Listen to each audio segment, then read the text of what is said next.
Hello friends, உங்கள் எல்லாருக்குமே வணக்கம். ஸ்டுடியோவில் செட்டு போட்டு படங்களை எடுத்துகிட்டு இருந்த நம்ம தமிழ் சினிமாவை டைரக்டாக கிராமங்களுக்கு கூட்டிகிட்டு போன ஒரு இயக்குனர் அப்படின்னா பாரதி ராஜா சார் அவர்கள் தான். என் இனிய தமிழ் மக்களே, உங்கள் பாசத்திற்கு பாரதி ராஜா.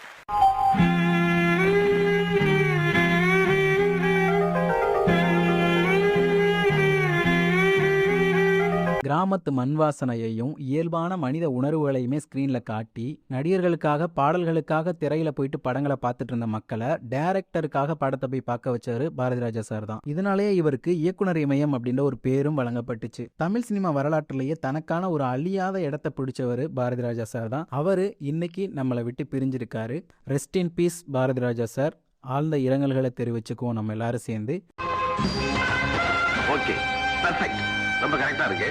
ரிகர்சல்ல என்ன பண்ணீங்களோ அதான் இப்ப டேக்ல பண்றீங்க. என்ன இந்த வீடியோவில் அவரோட லெகசியை சொல்ற மாதிரி எந்தெந்த நடிகர்களை நம்ம தமிழ் சினிமாவில் அறிமுகப்படுத்தியிருக்காரு அப்படின்றத இந்த வீடியோவில் நம்ம பார்க்க போறோம். வீடியோ பார்க்கும்போது ஒரு இயக்குனர் இத்தனை சூப்பர் ஸ்டார்களை உருவாக்கியிருக்காரா அப்படின்னு உங்களுக்கே ரொம்ப ஆச்சரியமா இருக்கும். First one, counter king Goundamani.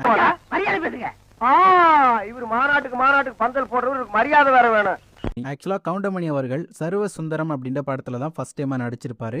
But அதில் வந்து ஒரு சின்ன ரோல், அதுவும் இல்லாமல் அவருக்கு ஒரு கேரக்டர் நேம் கொடுத்துருக்க மாட்டாங்க, அன்கிரெடிட்டடாக போயிருக்கும். ஓஹோ, இன்னைக்கு ஐயாவுக்கு பிறந்த நாள் இல்ல, கண்ணு போட்டி இல்ல, இன்னைக்கு ஐயா சாப்பிட்ட மாதிரி தான். விவரம் தெரியாம பேசாதையா. அதுக்கப்புறம் ஃபர்ஸ்ட் டைமாக இவருடைய பேர் போட்டு இவருக்குன்னு படத்தில் ஒரு கேரக்டர் நேம் கொடுத்து ரிலீஸ் ஆன படம் தான் 16 வயதினிலே. இயக்குனர் பாரதி ராஜா சாரோட ஃபர்ஸ்ட் படமும் அதுதான். கவுண்டமணி அவர்களை அறிமுகப்படுத்தின முதல் படமும் அந்த படம் தான். என்ன சொல்றாரு? தை மாசம் உச்சி வெயில் மண்டைய புழக்குதுன்னு சொல்றாரு. இந்த படத்துல பரட்டையா இருக்க ரஜினி அவர்களோட கூட்டாளியா நடிச்சிருப்பாரு, கூத்து அப்படின்ற ஒரு கேரக்டர்ல. அந்த டைம்ல இவருக்குள்ள ஒரு கவுண்டர் காமெடி கிங் இருக்கான் அப்படின்றது யாருக்குமே தெரியாது. அதனால அந்த படத்துல இவருக்கு ஒரு சப்போர்ட்டிங் ரோலா காமெடி பண்ற மாதிரி கொடுத்திருப்பாரு பாரதி ராஜா சார். பரட்டை அவன் அழ ஆரம்பிச்சுட்டான், இனி அவன் வாயிலிருந்து வேற வார்த்தை வராது, சீக்கிரமா காத்து கொடுத்தனுப்பு. அந்த படத்துல ஒரு ஃபேமஸான டைலாக் இருக்கும், பத்த வச்சிட்டியே பரட்டை அப்படின்னு சொல்லிட்டு. இந்த டைலாக் தான் இவர் அடையாளப்படுத்துச்சுன்னு கூட சொல்லலாம்.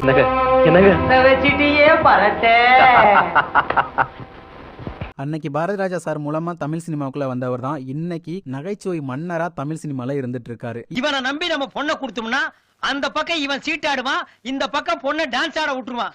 இவன் சரிப்பட்டு வருவான் நீ நினைக்க. Second one, Satyajit. இவரும் 16 வயது நிலை படத்துல தான் அறிமுகமாயிருக்காரு. யார் அப்படின்னு கேட்டீங்கன்னா அந்த டாக்டர் தான். இந்த டாக்டரை இன்னைக்கு வரைக்கும் தமிழ் சினிமா ரசிகர்கள் மறக்கவே மாட்டாங்க, எப்பவும் மறக்கவே மாட்டாங்க. டாக்டர் என்ன சொல்றாரு? அது இப்பதான் பெட்டி படிக்கையோட ஊர்ல இருந்து வரேன்னு சொல்றாரு. இவருடைய சொந்த ஊர் பெங்களூரு. 1976 மெட்ராஸ் பிலிம் இன்ஸ்டிடியூட்ல படிச்சுட்டு இருந்திருக்காரு. படிச்சுட்டு இருக்கும் போது இவருக்கு 16 வயது நிலை படத்துல நடிக்கிறதுக்கான வாய்ப்பு கிடைச்சிருக்கு. 10 நாட்கள் மட்டுமே அந்த படத்துல இவர் நடிச்சிருக்காரு. சரளமா இவருக்கு தமிழ் பேச தெரியாது, இருந்துமே சொந்தமா டப்பிங் பண்ண சொல்லியிருக்காங்க ஓன் வாய்ஸ்ல. அப்படி இவர் சரளமா தமிழ் பேச தெரியாம டைலாக் பேசி வெளிவந்த அந்த ஃபேமஸான டைலாக் தான் மயில்.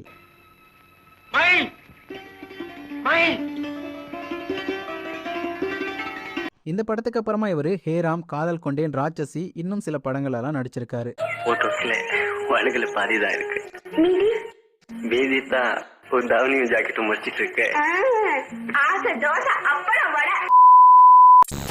மூணாவதா, கிழக்கே போகும் ரயில் படத்துல நடிச்ச சுதாகர். இவர் ஆந்திராவை சேர்ந்தவர். இவரும் மெட்ராஸ் பிலிம் இன்ஸ்டிடியூட்ல தான் படிச்சிருக்காரு. இந்த கிழக்கே போகும் ரயில் படம் பாத்தீங்கன்னா பாரதி ராஜாவோட செகண்ட் மூவி. இந்த படத்துல சுதாகர் அப்படின்ற ஒரு புது நடிகரை அறிமுகப்படுத்திருக்காரு. இந்த படத்துல இவருக்கு பரஞ்சோதி அப்படின்ற ஒரு கேரக்டர் கொடுத்திருப்பாங்க. வேலையில்லாம இருக்க இளைஞன் தன்னோட கிராம மக்கள் எதிர்ப்பை மீறி காதலுக்காக போராடுற ஒரு கதாபாத்திரமா கொடுத்திருப்பாங்க. இந்த படத்தோட நேமுக்கான ரீசனே, படத்தோட இறுதியில பாஞ்சாலியோட சேர்ந்து கிழக்கு பக்கம் போற ரயில்ல 2 பேரும் ஏறி கிராமத்தை விட்டு போயிருவாங்க. சோ இதுதான் ரீசன். இந்த ஒரே படம் அவரை தமிழ் சினிமால நல்ல ஒரு ஆக்டரா உருவாக்குச்சு. அதுக்கப்புறமா பல தமிழ் படங்கள்ல நல்லா நடிச்சிருந்தாலுமே ஒரு காலகட்டத்துக்கு அப்புறம் தெலுங்கு சினிமா பக்கம் போயிட்டு அங்க ஒரு முன்னணி நகைச்சுவை நடிகரா மாறிட்டாரு. பாரதி ராஜா சார் 1978 அறிமுகப்படுத்தின சுதாகர் அப்படின்ற ஒரு நடிகர் இன்னைக்கு 600 படங்களுக்கு மேல நடிச்ச ஒரு லெஜெண்ட் ஆக்டரா மாறி இருக்காரு. கோவில் மணி ஓசை தன்னை கேட்டதாரோ, இங்கு வந்ததாரோ.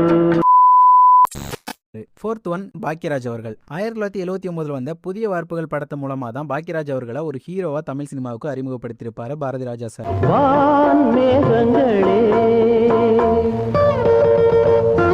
ஆக்சுவலாக இந்த படத்தில் பாக்யராஜ் சார் ஹீரோவாக நடித்ததே ஒரு இன்ட்ரெஸ்டிங்கான ஸ்டோரி. எப்படி இவருக்கு இந்த படத்தில் நடிக்க வாய்ப்பு கிடைச்சு அப்படின்னு பார்த்தீங்கன்னா, ஆரம்பத்தில் பாரதிராஜா சாரோட உதவி இயக்குனராக இருந்தவர் தான் பாக்யராஜ் அவர்கள். அவருடைய நிறைய படங்களுக்கு திரைக்கதை வசனம்லாம் எழுதி கொடுத்துருக்காரு.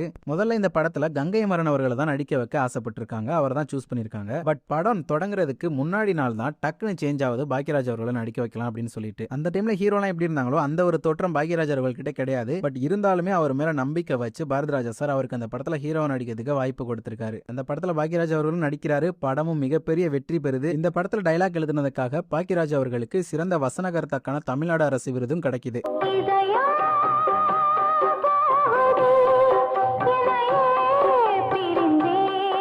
அந்த ஒரு வெற்றி தான் தமிழ் சினிமால இன்னைக்கு பாக்யராஜ் அவர்களை ஒரு சிறந்த நடிகரா, இயக்குனரா, திரைக்கதை ஆசிரியரா உருவாக்கி இருக்கு. ஃபிஃப்த் ஒன் வாகை சந்திரசேகர். இவரும் புதிய வார்ப்புகள் படத்துல தான் அறிமுகமாயிருப்பாரு. பாரதிராஜா அவர்கள் அறிமுகப்படுத்தின முக்கிய நடிகர்கள்ல ஒருத்தவரா இவர் இருக்காரு. என்ன முறைக்கிற? கொக்கால கட்டிக்க போற மாப்பிள்ள நான் தானே. மாப்பிள்ள எங்க வர மாப்பிள்ள?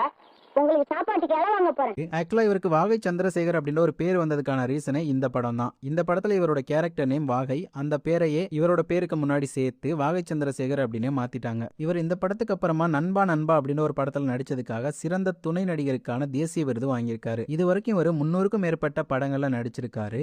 1980கள்ல இருந்து இன்னைக்கு வரைக்கும் பல ஜெனரேஷன் நடிகர்கள் கூட சேர்ந்து நடிச்சிருக்காரு. பாரதிராஜா அவர்களால் அறிமுகம் செய்யப்பட்ட வாகை சந்திரசேகர் இன்னைக்கு தமிழ்நாடு அரசினுடைய இயல் இசை நாடக மன்ற தலைவராகவும் இருந்துட்டு இருக்காரு.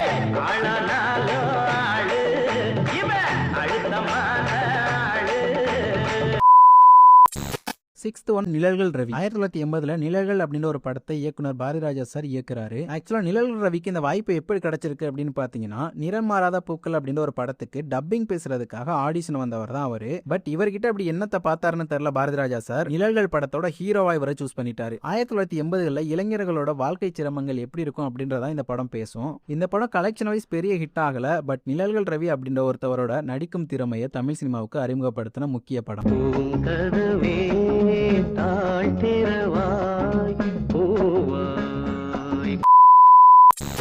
Seventh one Karthik.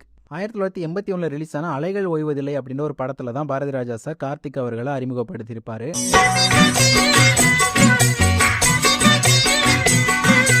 ஆக்சுவலாக அந்த படம் பார்த்தீங்கன்னா எனக்கு ரொம்ப ரொம்ப பிடிக்கும். ஹிந்து பையன் கிறிஸ்துவ பொண்ணை காதலிக்கிறாங்க. மத வேறுபாடு, குடும்ப எதிர்ப்பு இதெல்லாம் கடந்து அவங்க இந்த தடையெல்லாம் மீறி சேர்ந்தாங்களா சேரலையா அப்படின்றதான் படம் பேசும். சூப்பராக இருக்கும் இந்த படம்.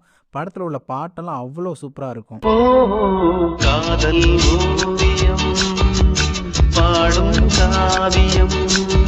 இந்த படத்தில் நடிச்சதுக்காக கார்த்திக் அவர்களுக்கு தமிழ்நாடு அரசோட சிறந்த அறிமுக நடிகருக்கான விருது கிடைச்சிருக்கு. இந்த படத்துல ஒரு ஹீரோவா தன்னோட திறமையை நிரூபிச்சதுக்கு அப்புறம் அவர் எங்கேயோ போயிட்டார் தமிழ் சினிமா. லவுனராகம், அக்னி நட்சத்திரம், உள்ளத்தை அள்ளித்தா, பூவேலி அப்படின்ற பல படங்கள் நடிச்சிருக்காரு. பாரதிராஜா சார் அறிமுகப்படுத்தின இந்த கார்த்திக் அப்படின்ற ஹீரோ ரஜினி, கமல் இவங்கெல்லாம் ஆதிக்கம் செலுத்திட்டு இருந்த அந்த பீரியட்ல தனக்கான ஒரு ரசிகர் பட்டாளத்தை உருவாக்கி நவரச நாயகன் அப்படின்ற ஒரு பேரையும் வாங்கினாரு.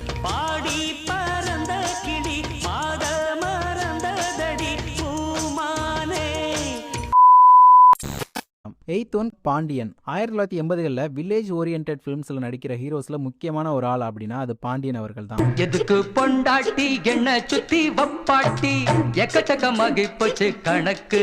ஆக்சுவலாக பாண்டியன் அவர்கள் பார்த்தீங்கன்னா மதுரையில் வளையல் கடையில் வேலை பார்த்துட்டு இருந்த ஒரு இளைஞர். எப்போவோ அங்கே போயிட்டு இயக்குனர் பாரதிராஜா சார் அவரை பார்த்துருக்காரு. அவருக்கு கிராமத்து இளைஞனுக்கு ஏற்ற அந்த முகம் இருந்திருக்கு. அதை பார்த்த உடனே இவரையும் படத்தில் நடிக்க கூடாது அப்படின்னு சொல்லிட்டு மண்வாசனை அப்படின்னு ஒரு படத்தில் இவரை முதல்ல அறிமுகப்படுத்துறாரு பாரதிராஜா சார் அவர்கள்.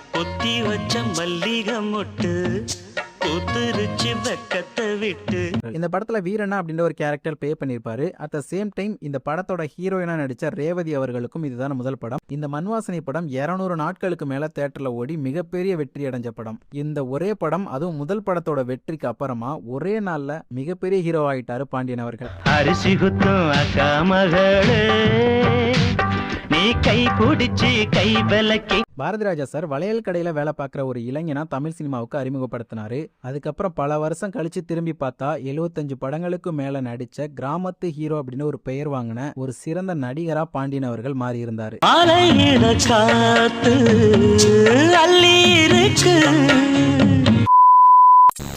9th 9th ஒன் நடிகர் தீபன். முதல் மரியாதை படத்துல சிவாஜி கணேசன் ராதா இந்த ஜோடி மாதிரியே செல்லக்கண்ணு குயிலி இந்த ஜோடியும் ரொம்ப ஃபேமஸ். அந்த செல்லக்கண்ணு தான் தீபன். முதல் மரியாதை படம் பாரதிராஜா சாரோட ஒரு மிகச்சிறந்த படைப்பு அப்படின்னு தான் சொல்லணும். அந்த அளவுக்கு இந்த படம் சூப்பரா, கதை வசனம் எல்லாமே சூப்பரா இருக்கும், பாடல்கள் சூப்பரா இருக்கும். தீபன் அவர்கள் இந்த படத்துல ஆடு மேய்க்கிற ஒரு கிராமத்து இளைஞனா நடிச்சிருப்பாரு, இயல்பா நடிச்சிருப்பாரு. ஆனா இவருக்கு இந்த படத்துக்கு அப்புறமா நிறைய படங்கள்ல வாய்ப்புகள் கிடைக்கல. அதுக்கப்புறம் 35 வருஷம் கழிச்சு 2021 வந்த கேர் ஆஃப் காதல் அப்படின்ற ஒரு படத்துல தான் வாய்ப்பு கிடைச்சிருக்கு. நீங்க தான் பழனியா? ஆமா, நீங்க தான் ராதா மேடம் பொண்ணா? ஆமா. உட்காருங்க. இவர் பெரிய அளவுல படங்கள்ல நடிக்கலனாலும் பாரதிராஜா அறிமுகப்படுத்திய நடிகர்கள்லயே ரசிகர்களோட மனதில் நிற்கிற நடிகர்கள்ல தீபன் அவர்களும் ஒரு ஆளா இருந்துட்டு இருக்காரு இப்போ வரைக்கும்.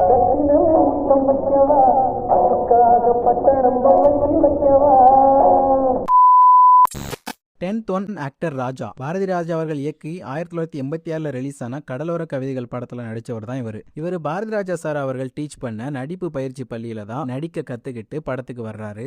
இவருடைய உண்மையான பேர் பாத்தீங்கன்னா டக்குபதி வெங்கடேசன். பட் பாரதி ராஜா சார் தான் இவருக்கு ராஜா அப்படின்ற ஒரு பேரை கொடுக்கறாரு. கடலோர கவிதைகள் படம் சத்யராஜ் அவர்களை ஹீரோவா மெருகேற்றின படம். அவருடைய இமேஜை ரொம்பவுமே ஸ்ட்ராங்கா கொண்டு வந்த படம் ஹீரோவா.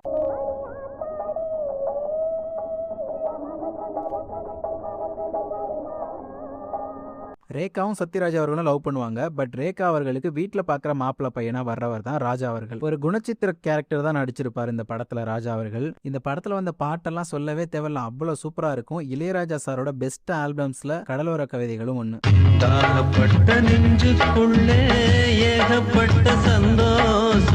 இந்த படத்துக்கு அப்புறமா ராஜா அவர்கள் 90sல ஒரு சில காதல் படங்கள்ல நடிச்சிருக்காரு.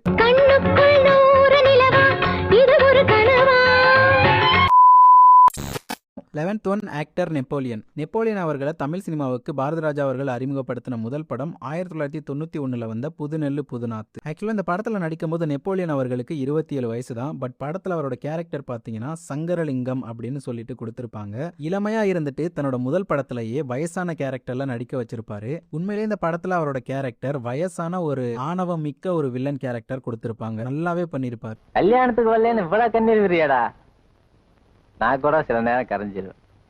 இந்த படத்துல அறிமுகமானதுக்கு அப்புறம் எஜமான், கிழக்கு சீமையிலே, விருமாண்டி, ஐயா இந்த மாதிரி பல படங்கள்ல நடிச்சிருக்காங்க. எல்லா படங்களுமே நல்ல படங்கள், ஹிட்டான படங்கள். அண்ணன் ஊட்டி விடுற சாப்பிடுப்போ. உங்க லக்கேஜ் அப்படியே இருக்குதே. நான் என்ன சாப்பிடவே ஆரம்பிக்கலவா? தம்பி எப்படி சாப்பிடணும்னு சொல்லி கொடுத்துருக்கேன். ஆரம்பத்துல வில்லனாவும் அதுக்கப்புறம் ஹீரோவாவும் நடிச்சாரு. ரெண்டுமே இவருக்கு ஒர்க் அவுட் ஆனிச்சு. சினிமாவில் இருந்தவர் அரசியலுக்கு வந்தாரு, அதுக்கப்புறம் பிசினஸ் பண்ணாரு, எல்லாத்துலயுமே வெற்றி அடைஞ்சாரு. தென் தன்னோட ஃபேமிலியோட இப்போ அமெரிக்காவில் செட்டில் ஆகி சந்தோஷமா வாழ்ந்துட்டு இருக்காரு. இன்னைக்கு திரைப்படத்துறையில நான் அந்த அளவுக்கு பேரும் புகழும் வந்துருச்சுன்னா அதுக்கு காரணம் அவர் தான். பஞ்சு முட்டாய் சீலகட்டி. 12th ஒன் ஆக்டர் மனோஜ் அவர்கள். மனோஜ் அப்படின்ற ஹீரோ வேற யாரும் கிடையாது, பாரதி ராஜா அவர்களுடைய மகன் தான். மனோஜ் அவர்களை 1999 ரிலீஸ் ஆன தாஜ்மஹால் அப்படின்ற ஒரு படத்துல தான் அறிமுகப்படுத்திருக்காரு பாரதி ராஜா சார். ஆரம்பத்தில் மனோஜ் அவர்களுக்கு இயக்குனராக ஆகணும் அப்படின்றதான் ஆசையா இருந்திருக்கு. இதனால தன்னோட அப்பா பாரதி ராஜா அண்ட் மணிரத்னம் இந்த மாதிரி டைரக்டர்ஸ் கிட்ட உதவி இயக்குனராக பணியாற்றி இருக்காரு. ஆனா பாரதி ராஜா சாருக்கு இதுல விருப்பம் இல்லை. அதனால நீ ஃபர்ஸ்ட் ஹீரோவா ட்ரை பண்ணி சக்சஸ் ஆகு, அதுக்கப்புறம் நீ வந்து டெக்னீஷியன் ஃபீல்டில் போகலாம் அப்படின்னு சொல்லியிருக்காரு. தென் அதுக்கப்புறமா தான் தாஜ்மஹால் படத்துல இவரை ஹீரோவா இன்ட்ரோடியூஸ் பண்றாரு பாரதி ராஜா அவர்கள். மணிரத்னம் சாரோட கதை, ஏஆர் ரஹ்மான் மியூசிக், பாரதி ராஜா சாரோட டைரக்ஷன், இந்த மூணும் சேர்ந்த ஒரு பெரிய கூட்டணியில அறிமுகமாயிருக்காரு மனோஜ் அவர்கள்.